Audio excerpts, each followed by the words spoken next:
Hello guys, si Kesan Veloso ulit ito at welcome sa episode 12 ng laro tayo ng Shadowrun Hong Kong Extended Edition. So, tuloy natin. Muling episode guys, natapos na tayo sa pakikipag-usap sa mga kapitbahay natin dito sa Heyoy. So ngayon, gagawin natin to.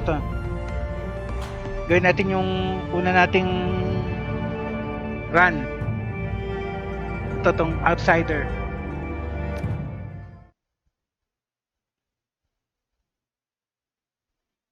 Outsider, Whampoa Gardens, a carnival of chrome and neon, rife with every manner of technology and artifice one can imagine. The entire area has the feel of a night market, save that chips are sold in lieu of steamed buns, and vendors hawk their latest drones rather than folk art. Something stalks these streets, hiding just outside of sight. It stalks the Wampoan elders, the leaders of the band of tech-savvy squatters that have claimed this neighborhood as their own. The streets smell of ozone and fear, and those Wampoans you pass in the MTR station have a haunted, furtive look in their eye. While the killer has struck only at the elders thus far, it may only be a matter of time before ordinary residents are menaced as well. So, kailangan malaman natin kung sino yung pumapatay ng mga taga rito. So, yung objective natin is saan direction? Dito. Pero, libot muna tayo. Tingnan muna natin mga ibang pwedeng makita rito. Dito wala.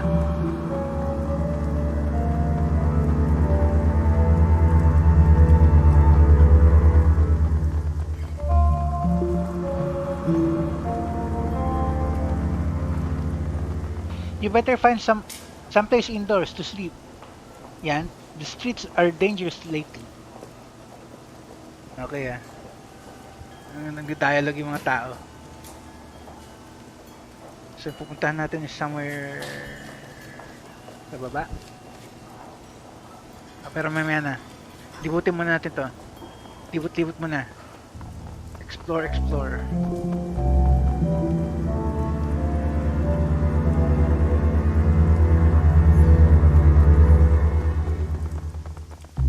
Okay, wala. So far, wala rito. Nothing to interact. So, baba tayo dito.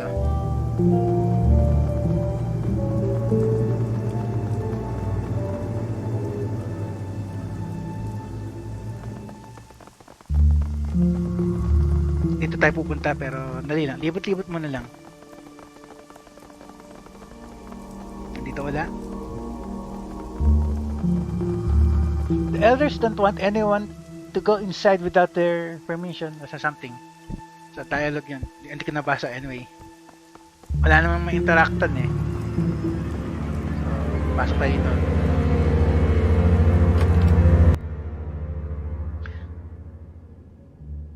Whampoa Gardens. So parang mall to na malaki. Okay Ito yung kakausapin natin pero andali. Libot-libot muna tayo.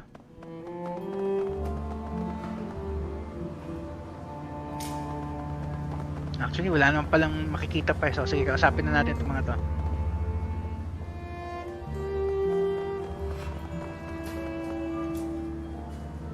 Elder Ng. Okay sa pangalan, Kasi Chinese, This Arcwoman is festooned with small circuits, tiny tried screens, and speakers. The tried screens display snippets of tried broadcasts from every corner of the world. The tiny speakers play counterpoint with a series of voices speaking spiritual, Punjabi, Kazakh, and other languages. Her expression is haggard, and she fidgets with her fingers as you approach.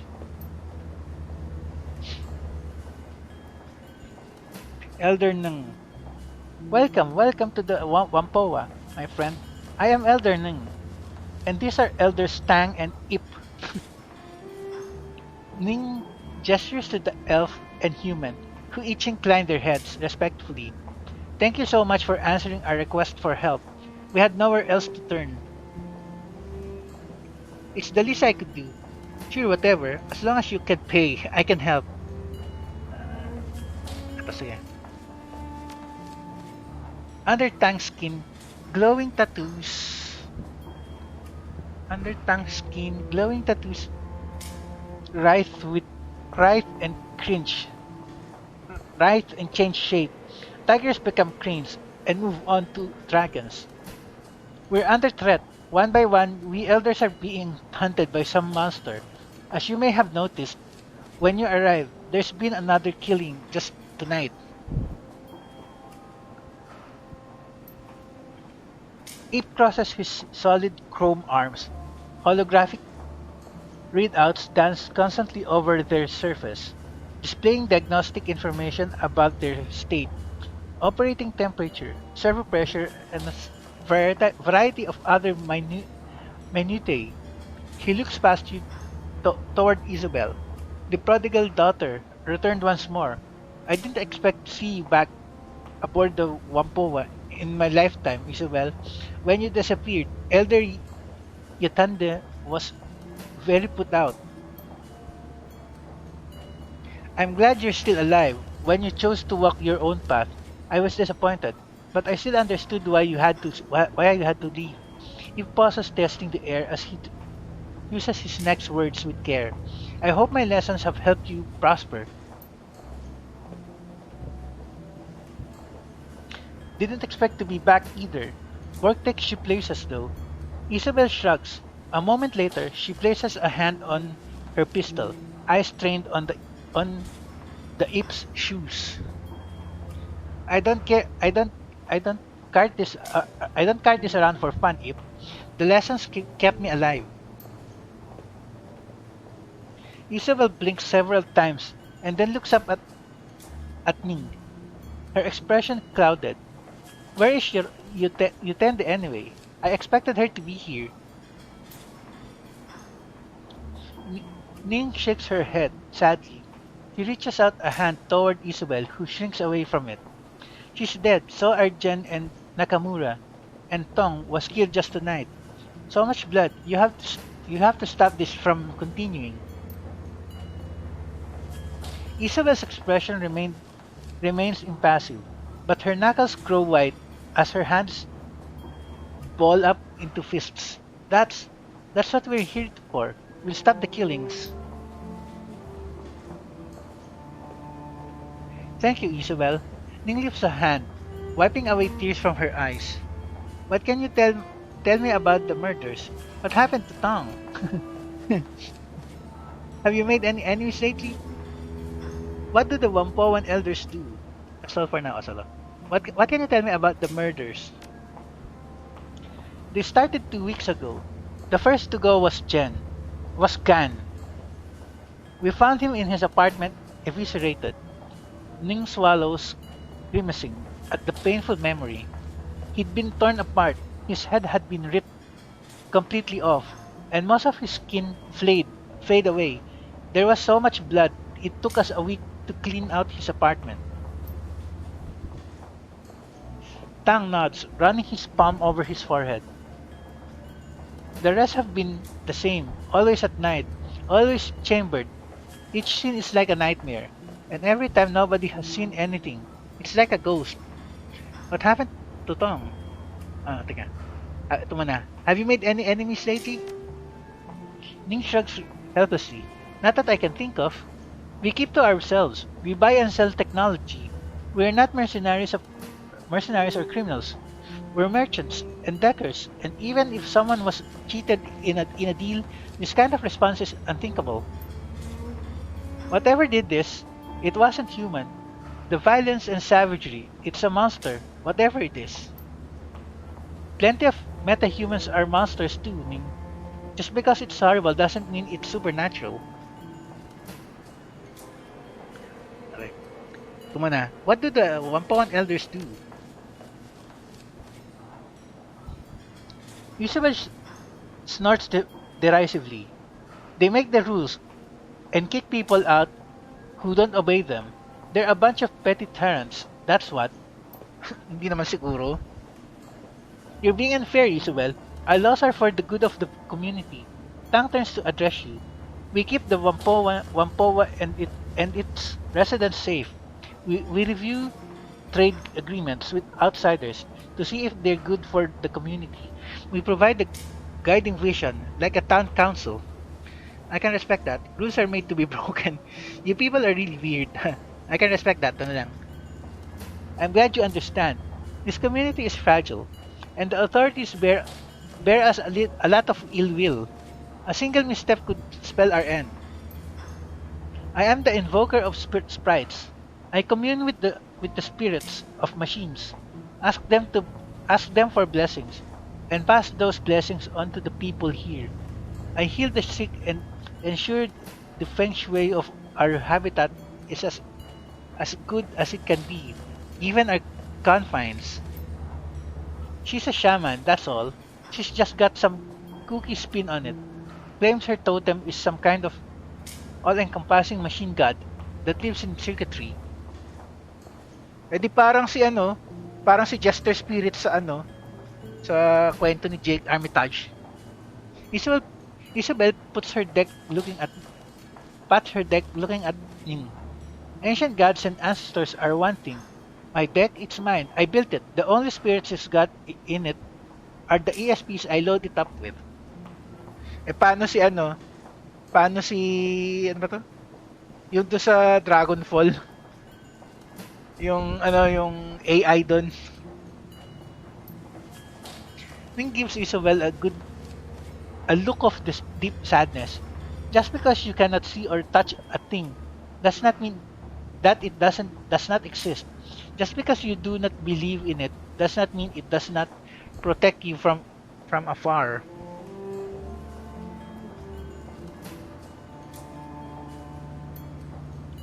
I can't touch programs either, but at least I can prove they have an effect on the physical world. Your superstitions are just that. Bullshit. Isabel glances at you, jerking a thumb towards Tang. This guy treats this guy treats drones like they're living things. Is that right? What exactly do you do, Tang? Set out mo na. Tang extends his arms, palms up. As you watch, the tattoos therein shift into a complex mathematical formula. I am the first and glorious servo. I study patterns, repair machinery, and teach others how to attune themselves to the wonders of automation. The blessed Autofab is my shop and purview, where we make the drones we use and sell. As for me, I serve as the resplendent voltage spike. Ape smiles crookedly. That means I shoot people who try to screw with us. It's a fancy title for head of security. What happened to Tong? So ito muna. The same thing that happened to the rest of the victims. Eviscerated and dismembered. We sent a guard to keep people out of his shop, but he'll let you in. When did he die? Sometime early tonight. He'd locked up his shop, but Eve stopped by to ask him about some skill chips he had. The door was unlocked, and inside, Ning lifts her hands helplessly. He opens her mouth, but no words come out. Seeing Ning's inability to continue, Eve takes over. Inside looked like a bad horror sim, just like all the other murders. It had to have happened after sundown, because I saw his shop was open when I was on my way to get some noodles for dinner. Why didn't you call the police? Eh, hindi nga sila pwede eh. Self-contained, ano sila eh, self-contained, ano sila, community eh. The Hong Kong police force isn't welcome here. They've tried to force us out several times before, before, or come hunting for someone to pin a crime on. We do a lot of favors for local gangs and triads, handle their matrix security, fix up their gear, and make sure they have access to the Hong Kong Shadowlands hub. We're too valuable as a resource for them to lose. as they protect us when the HKPF or anyone else decides we're an easy target. They handle our physical security, and we make sure to send the message via the Matrix. The last time the HKPF made trouble, we started airing the assistant chief's dirty laundry over the thread. They got the picture and backed off. That's all for now. Okay. Puntahan natin yung shop. It might be wise to ask the residents of Whampoa Garden if they've seen or heard anything. After you've gone to Tong's Sensory Carnival, they may have seen or heard things we have not. Okay, good to know. Okay, so investigation time.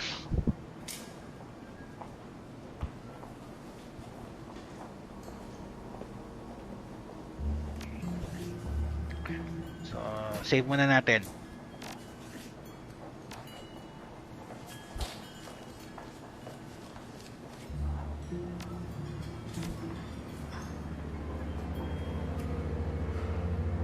Okay.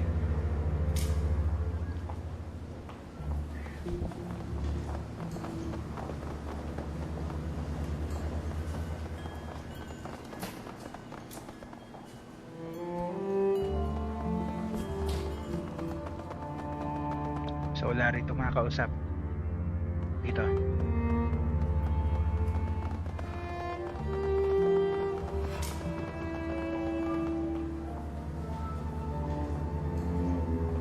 Nasaan yung sinasabing shop?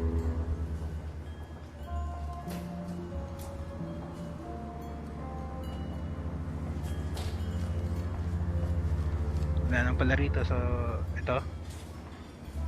Dito kaya? Meron pang drone dun.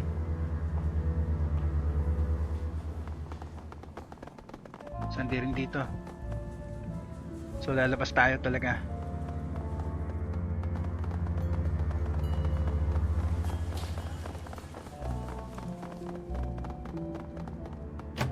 Okay. Nasaan yung shop na sinasabi? So, parang nasa taas. Teka. Ito? Itong Sensory Carnival. Hanap muna tayo ng mga tao na pwede kausapin.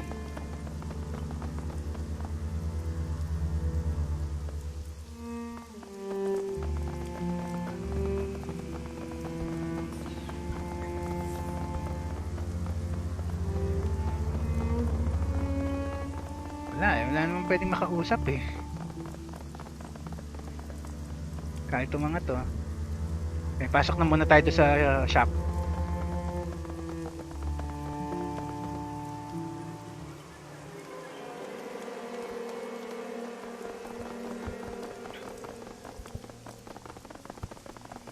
Check. Porter Lamb. Porter Lamb at your service. The elders told me that you'd be coming. They tell you about what happened to Tong?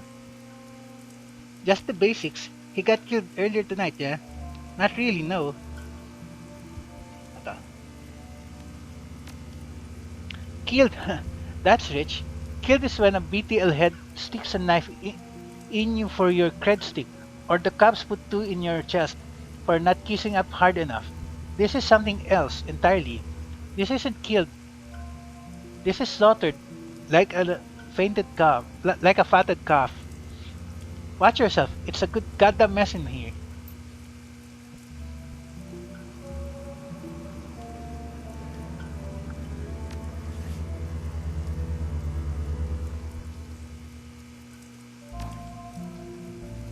Save ko muna ulit bago ako pumasok.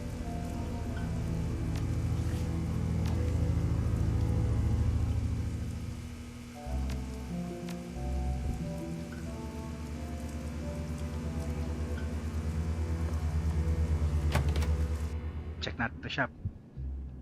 Tong Sensor Carnival looks like a scene out of a B-grade slasher film. The cloying scent of incense hangs thick and pungent in the air, emanating from the small shrine in the corner of the shop. Unfortunately, it does nothing to cover up the reek of death and clotted blood. Despite the ragged remnants of Elder Tong, littering the floor. The rest of the shop appears to be in good order, at least at first glance. Nothing is broken, topped over, or otherwise ransacked. As you're about to step further into the room, you glance at the ceiling and walls. The blood from Tong's body isn't just confined to where his remains lie. Drying blood is spread about the walls and ceiling as well. Ano ba yan?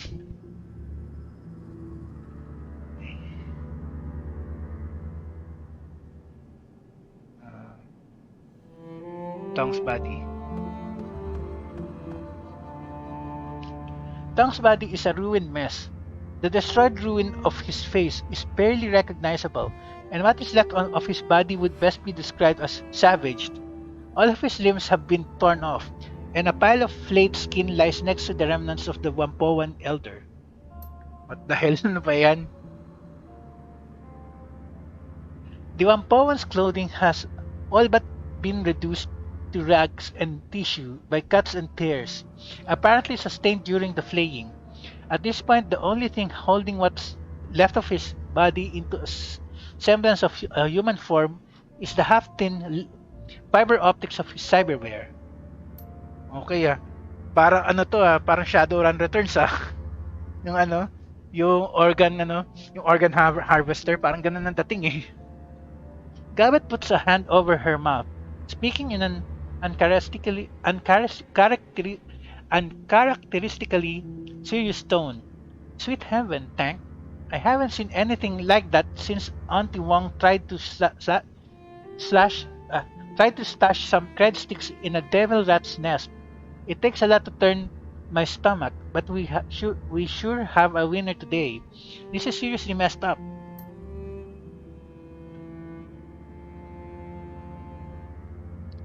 I'll second that. This isn't a murder. This is more like, I don't know, a feeding frenzy. If it weren't for the skin, I'd say Tong stepped on a goddamn mine or something. Biotech 3. Examine the body. Wala tayo yan. Spellcasting con yun. Have Gavet assess the body. Kasi nga ano siya eh. Shaman siya eh. Tingnan natin kung meron siyang madi-discover. You're the boss man. This is gonna be unpleasant. Gabbett closes her eyes, taking a deep breath. After a moment, she opens them again and makes a strange grunting noise. There's no fear here, Tank, no anger either. Just this kind of satisfied feeling. Tong never saw it coming, and whoever did it was professional about it, which is pretty odd because nobody's professional about eviscerating a body as far as I know. Meron yung sa sa Shadowrun Returns nga, nakalimutan ko yung pangalan nun, yung kasabot ni na Jessica. You think it was a hit? You mean the murder wasn't some kind of animal attack? You think it was a hit? I don't know why the killer was after Tong, but it definitely wasn't any kind of mindless creature, or even someone particularly passionate. It was something who planned this and executed it and was glad about it. I don't know, it kind of feels like it was just business as usual. Ano ba yan?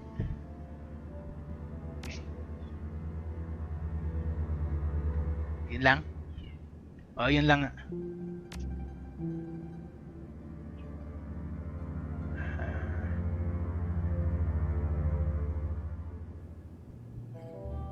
Blood wall. The walls are covered in splattered and smeared blood, most of which has hardened into crusty congealed paste. Thick tracks of it run lateral. It looks like the blood has been deliberately smeared. Hey Tank, I don't know a whole lot about science or all that, but I know what blood looks like when it hits a wall. This isn't natural. Somebody deliberately smeared blood all over these walls. See how it looks like it's got paint trails? That's because somebody used Tong's parts like a brush. Ano ba yan? So they painted his walls with blood? Why? Do I look like a psychologist to you? Maybe because they're a freak. Maybe they're one of those sick serial killers that sees their murders as art. I got no clue. All I know is what normal blood looks like. on a wall, and this ain't it. Some people have a bad grasp of art. I knew this guy in Kuantang who used to make music out of stray radio static and panic button calls. Called it crisis wave. It was awful. Okay Um, open door. Tingnan natin kung anong meron dito. Ano yan? Dalawang options. Oh, meron pa doon. So, ito muna. Ito muna ng dalawa. Ito muna. Ito. Search bathroom. Tom's bathroom is immaculate, and the drains are tiny. Whatever killed him didn't exit through here. Oh, yun lang din. Umunit lang. Desk safe. Tom's desk drawers are open, and the safe that's built into one side has been opened. There's no sign of tampering, and the green light next to the word unlocked is blinking. Whoever opened this safe did it with a key fob. Inside the server blank cred sticks, but no sign of any with money on them. Looks like someone looted his stash. A guy like this wouldn't keep only empty cred sticks in his safe.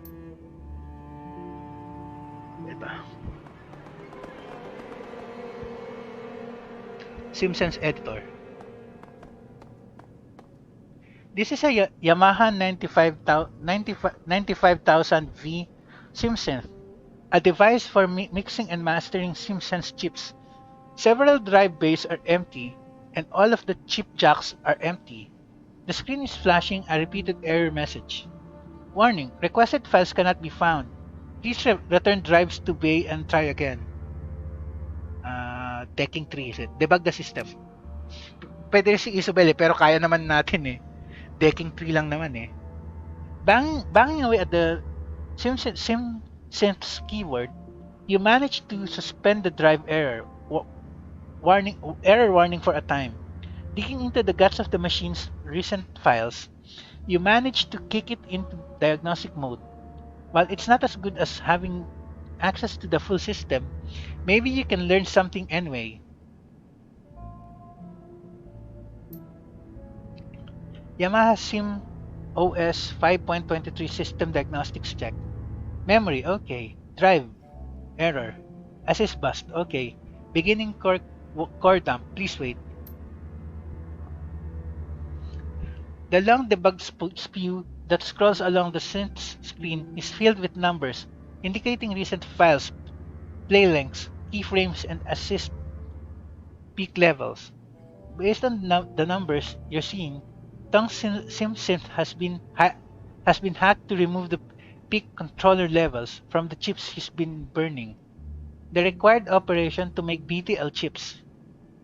The delta wave output for these chips push them dangerously into brain burning territory. The file catalog for the high peak BTLs indicate all the files and burnt chips should be stored on the missing drives and whatever was in the empty chip jacks. Somebody's cleaned out Tong's BTL stash. Crap.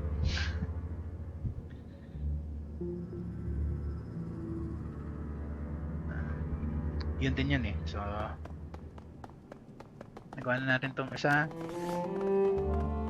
So, hanap tayo ng clues. Subukan natin kung may makakausap tayong mga tao.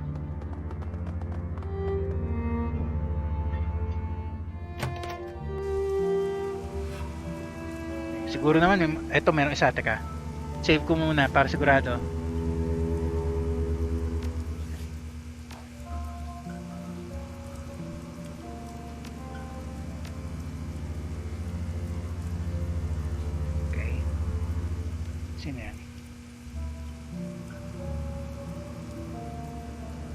Porter Lab. Hey there, need something else?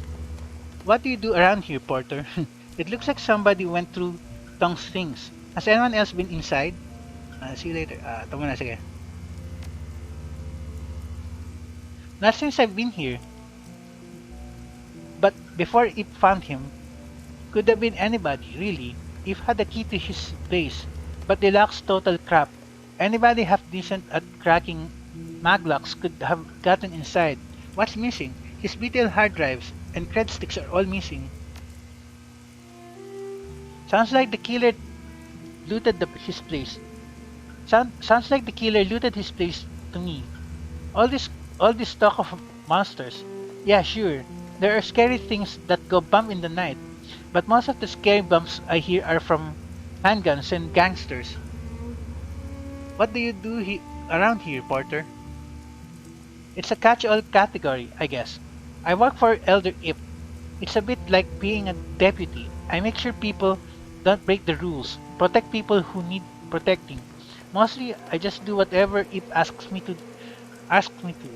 It's a pretty quiet job most days. Today's not one of those one of these days. I also handle a lot of maintenance. I don't actually do the repairs, but I've got most of the keys. It makes it easy to ensure only authorized people get into sensitive places. Electricity goes down. Electricity goes down. I let in the electrician who fixes the wiring toilets clog. The wiring toilets clog. I let in the drone guy who opens it back up. Okay, see you later.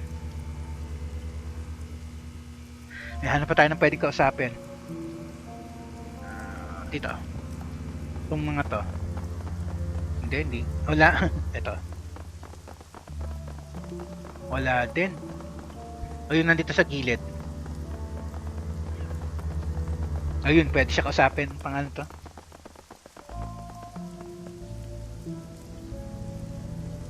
Demergo. Ito sa pangalan, ha. This man has a tired, world-weary demeanor. This man has a tired, world-weary demeanor about him. His eyes track your movements with a penetrating, critical precision. Something about him, the lines about his eyes, perhaps, makes you suspect he's seen a lot of terrible things happen. He lifts his cup of cheap soy calf as you approach. Talagang demergo. Let me guess, you're the freelancers the elders are paying to look into the murders around here? How'd you know? That's right, who are you? Call me Demergo. I'm not one of the Wampo ones, but I've been here long enough that they don't think twice about me being here. Demergo drains the last of his soy calf in a large gulp. So what have you found so far? What's it to you? You're awfully curious for a random guy. Sige ta. Professional curiosity. I used to be with the New York Police Department. Okay, ano pala siya taga Amerika pala siya eh. And as part of their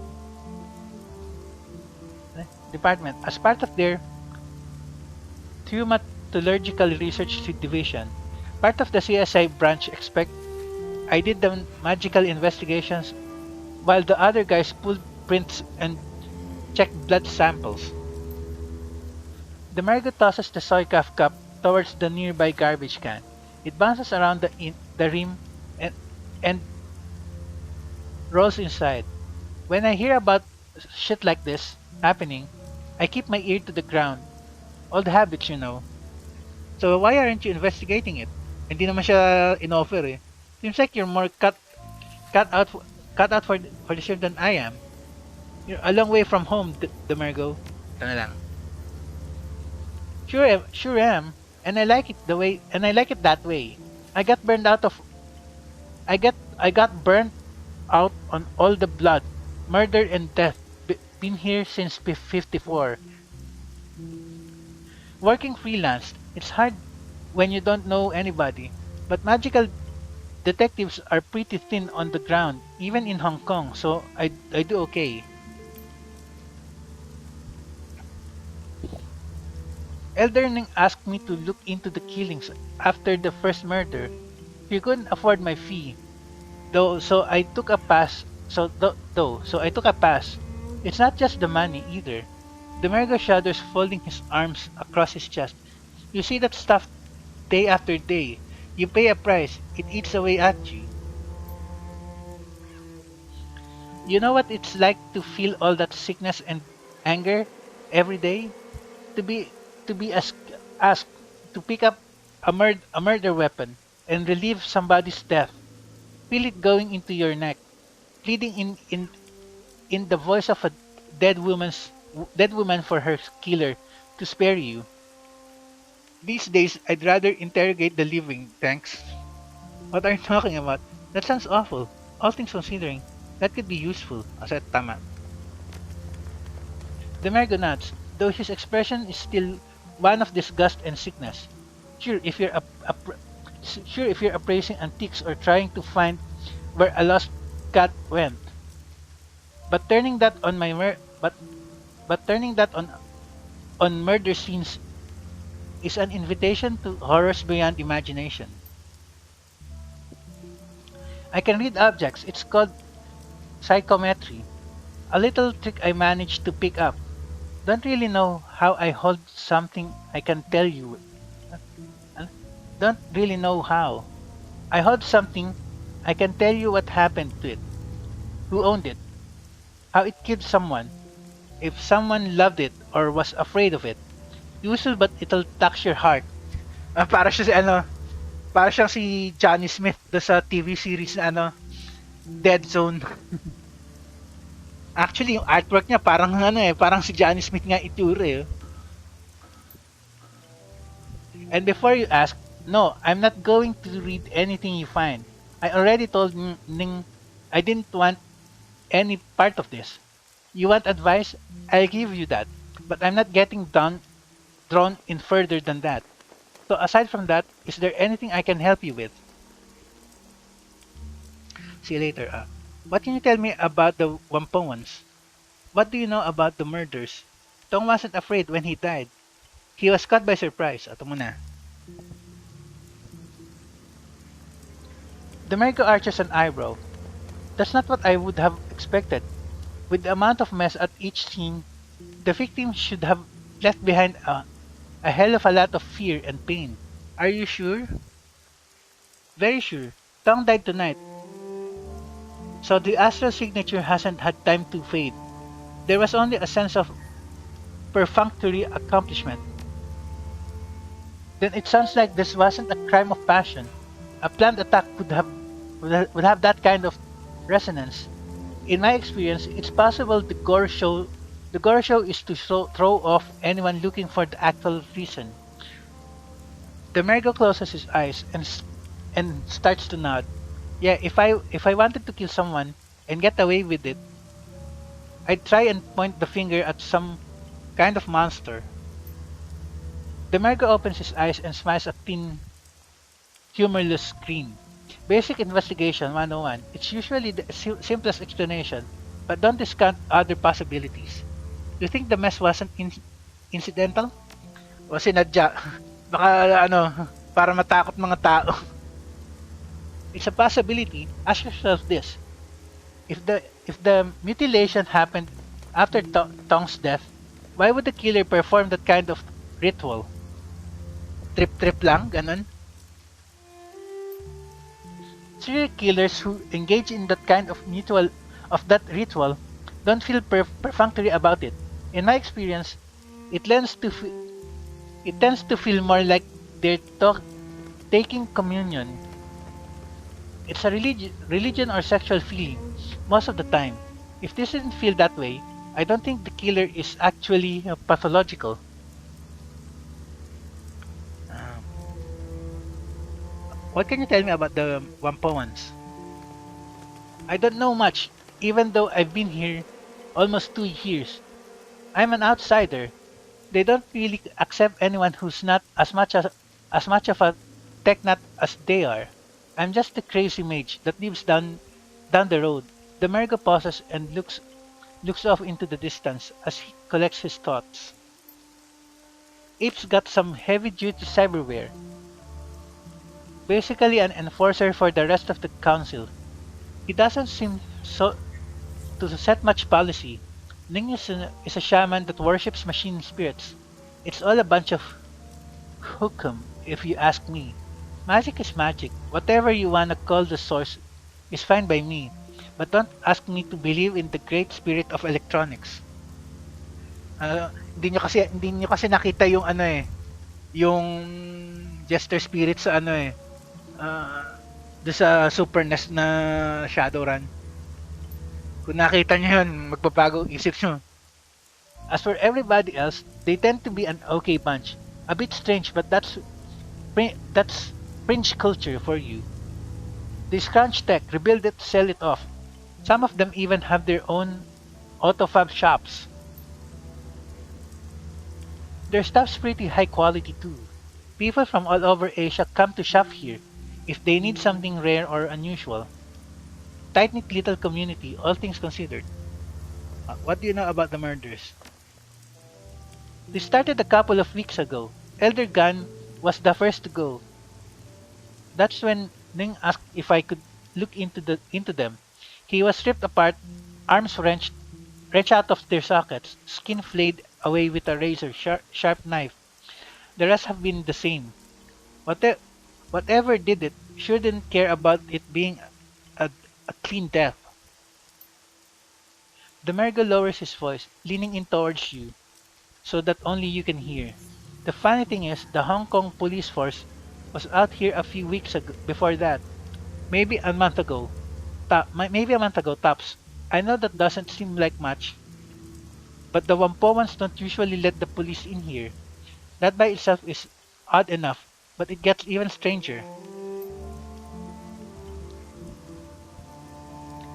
The officers went. The officers were loaded for bear. Well, the officers were loaded for bear too. Big guns and heavy armor with NBC seals. The works.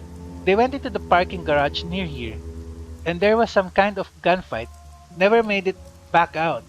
When backup showed up, the Wampoans chased them away. Why would they let cops in and chase them away? Bakit nga kaya?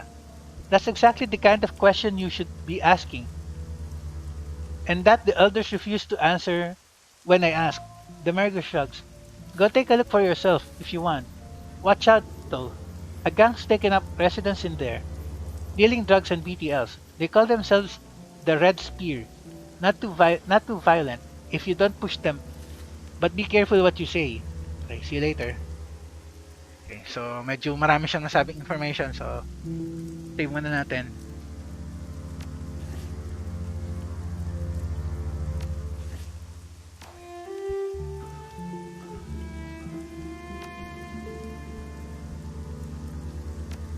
Check ko lang yung time. At tama-tama pala, 2 minutes na lang. Puntahan muna tayo sa next na makakausap, tapos save ko na. Time na eh. Hindi mo na dyan. Hanap mo na tayo ibang makakausap. Okay, dito natin save. So, next episode, kausapin natin itong dalawang to. Save ko lang.